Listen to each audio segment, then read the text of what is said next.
So the words in the Bible didn't change, but as new truths became evident and people went back to what they knew and they came to understand as their religious foundation, if you will, something that they had for eons and eons stood upon as their rock, they found a correlation and tied it all together. And they did a phenomenal job. These were the pioneers of spiritualism that had the foresight to come forward and say,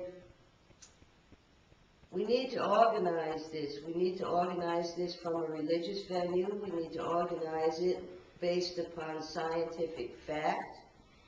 And we need to back it up with a philosophy that will stand the test of time.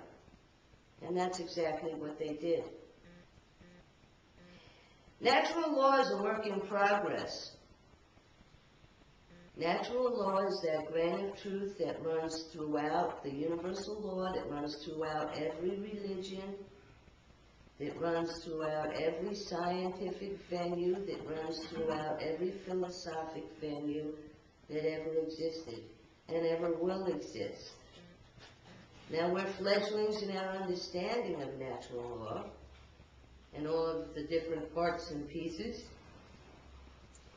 We're working on trying to, and maybe this is human nature, trying to classify it and organize it and put it in our little box along the way. But it's a work in progress, isn't it? I don't believe we know all the natural laws. I think we know some of them. If history repeats itself, and it does,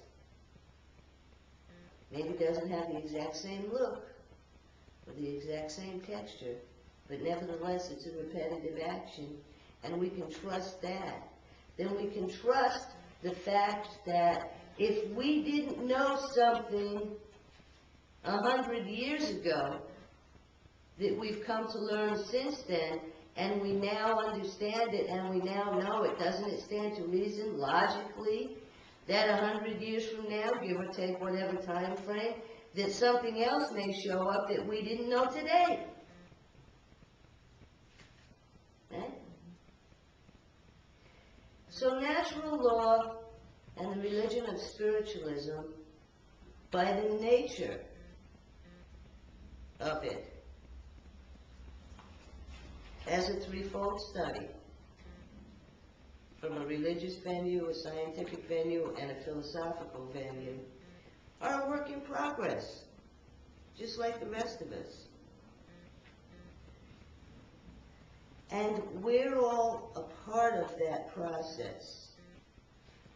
We are co-creating this universe with our actions, with our thoughts, with our deeds, with our intentions, with our personal philosophies, and so on. And we're personally responsible for doing so.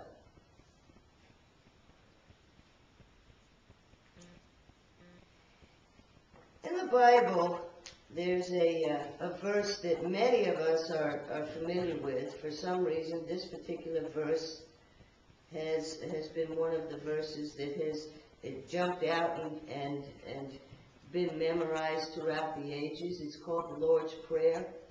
Have you folks heard of that one?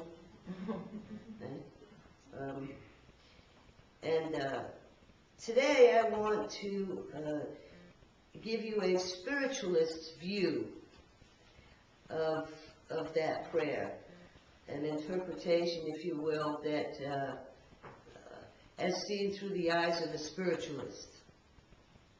And they won't tell you who that spiritualist is just yet. If you want to know, you can check with me later. If you like it, it was me. If you don't, it wasn't. And if you want to say, I'm going to say the Lord's Prayer first. And if you want to say it with me, that's fine. Our Father, who art in heaven, hallowed be thy name.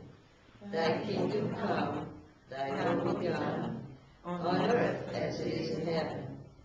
Give us this day our daily bread, and forgive us our trespasses, as we forgive those who trespass against us. And lead us not into temptation, but deliver us from evil. For thine is the kingdom, and the power, and the glory forever.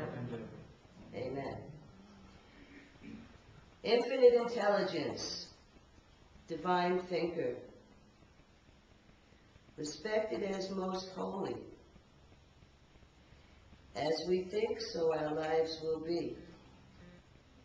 All that we need is available for us.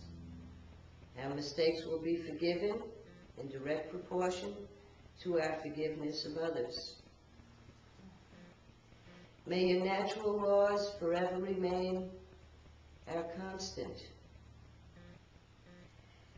Help us avoid those temptations that cause us to falter. Your path is a path of eternal righteousness. It is the generator of the most glorious energy of all, universal love. We honor you always. God bless you all.